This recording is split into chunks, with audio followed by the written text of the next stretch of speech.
تو کھانے سے پہلے ہمیں یہ سوچنا ہوگا کہ یہ پاک ہے یا پلیت ہے، یہ کھانا حلال ہے یا حرام ہے۔ اگر ہم نے حلال و حرام کا تمیز کیا ہے، حلال کو حرام سے اور حرام کو حلال سے ہم نے جدا کر دیا، حرام کو جو خدا نے منع فرمایا ہے ان سے پرہیز کر دیا، وہ حلال رزق کا لیا، تو پھر کیا ہوگا؟ حلال رزق سے پاک خون پیدا ہو جائے گا،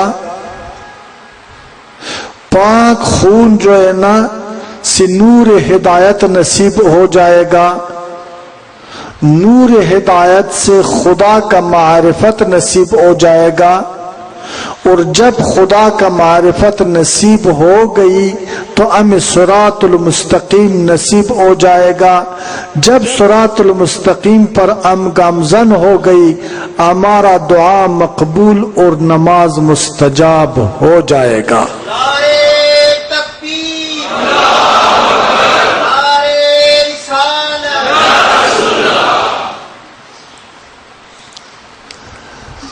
سورت پانی سے پاک ہوتا ہے، سیرت رزق حلال سے پاک ہوتا ہے۔ صرف یہ نہیں ہے کہ ہمارا نماز قبول ہو جائے گا، رزق حلال کا یہ برکت ہے کہ دل کی برتن کو صاف کرے گا، غافل دل کو جگا دے گا، اور اس دل کو معرفت الہی کا آشیانہ بنا دے گا۔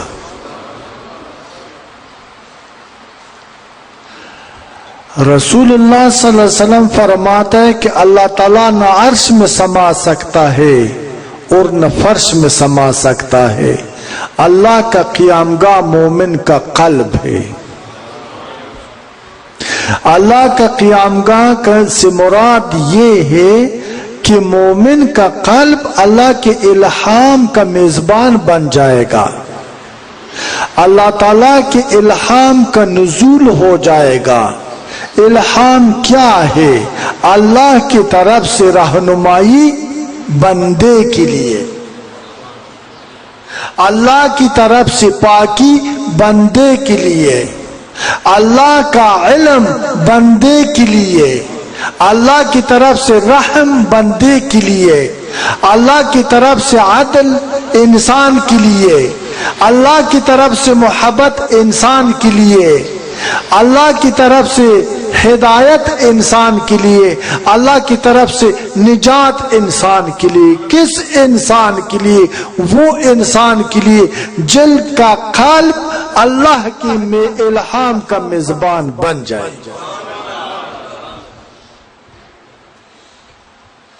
اس صورت میں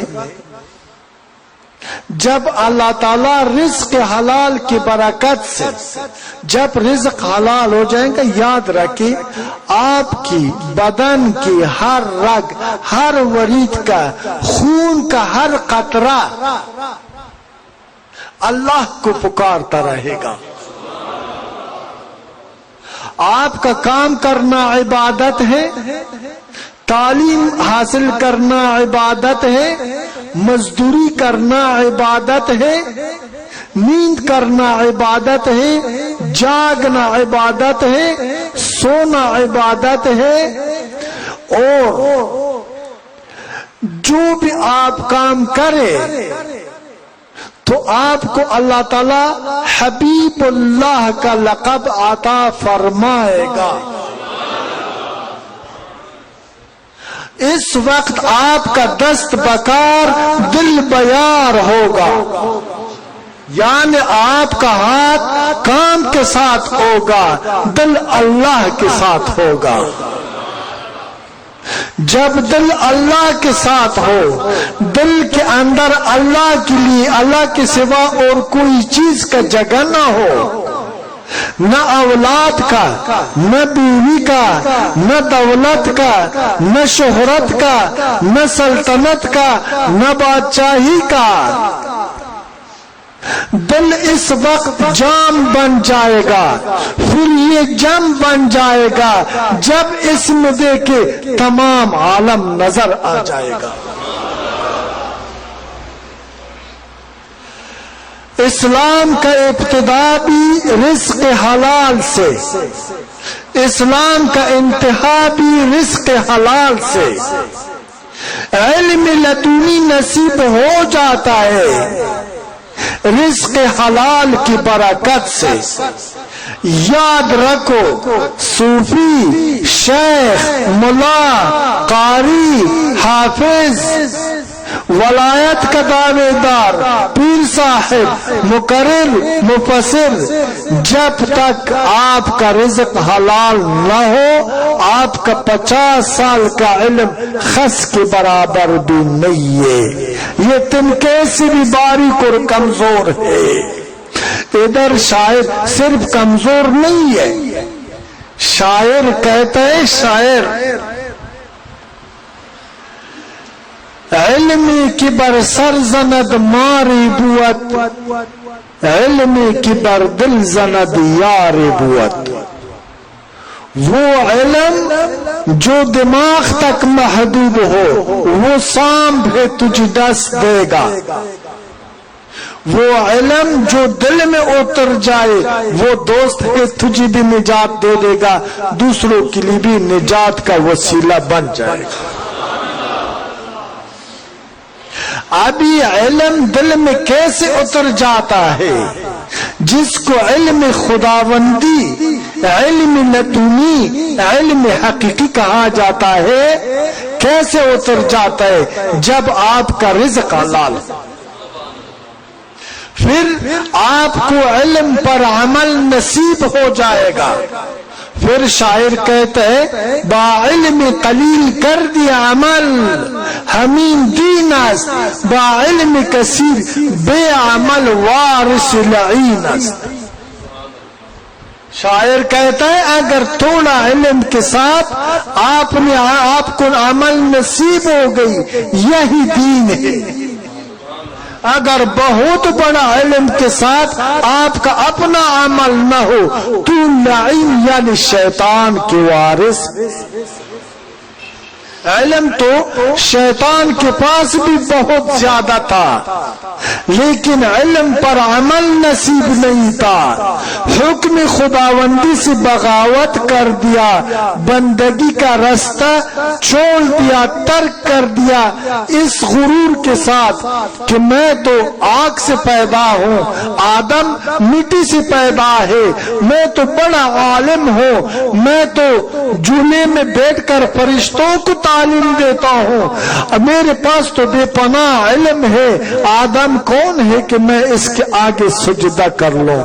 تو لعنت نصیب ہو گئی، ابد الابد بدبخت ہو گئی، ذلیل ہو گئی، رسوا ہو گئی، تباہ ہو گئی، برباد ہو گئی۔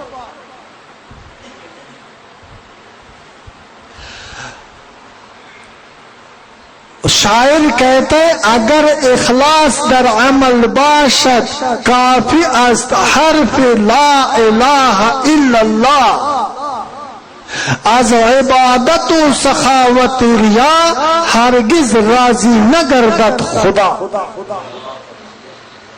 کہتے ہیں اگر اخلاص تیرے عمل میں ہو حرف لا الہ کافی ہے، تجھے اللہ تک پہنچا دے گا، تجھے نجات کی مقام پر فائز کر دے گا۔ اگر ریت کے ذروں اور آسمان کے تاروں سے زیادہ علم آپ کے پاس ہو لیکن عمل میں اخلاص نہ ہو، یہ علم تیرے لیے وبال جان بن جائے گا۔ پھر اسی طرح عالم کو یوم قیامت جب اللہ تعالی قضاوت فرمائے گا زبان سے لٹکا دے گا، دوزخ کا چنگ وہ اس کی زبان میں ڈال دے گا آگ کا چنگک، یہ اس عالم کا سزا ہوگا جو بات کرتا ہے دوسروں کو سکھاتا ہے، دوسروں کو ہدایت کی طرف بلاتا ہے، خود ہدایت سے بغاوت کرتا ہے، یہ اللہ کا غضب کا شکار ہو جاتا ہے۔ اور ہدایت اس وقت تک نصیب نہیں ہوتا ہے جب تک رزق حلال نہ ہو۔ اگر رزق حلال نہ ہو تو پلید خون پیدا ہو جاتا ہے بدن میں، اس کا کمال کیا ہے؟ پاک خون نوری طاقت ہے، پلید خون ناری طاقت ہے۔ زندگی دونوں کی جو بھی ہو تو زندگی ممکن ہو جاتا ہے، لیکن ایک کی وجہ سے کامیابی نصیب ہوتا ہے، دوسرا برباد کر دیتا ہے۔ اگر رزق مشکوک ہو، اگر رزق حرام ہو، خون پلیت ہو جاتا ہے۔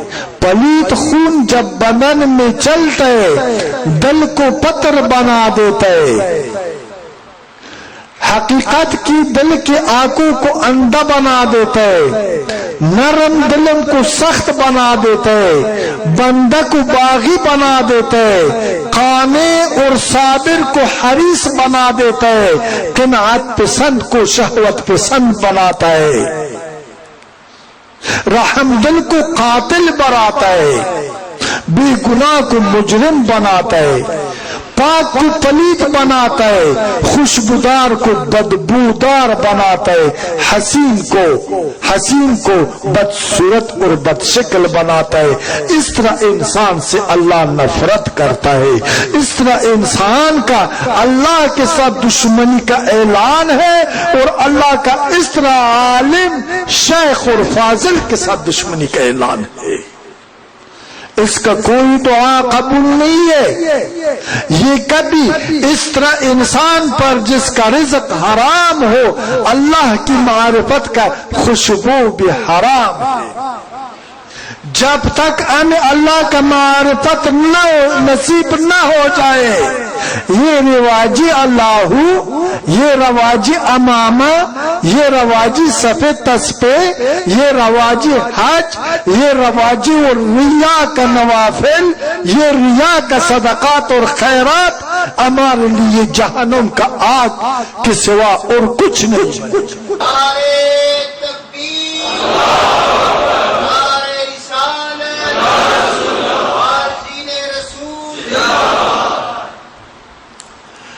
ابھی میرے بھائیوں دوستوں، اب حلال رزق کا تاثیر کیا ہے اور حرام رزق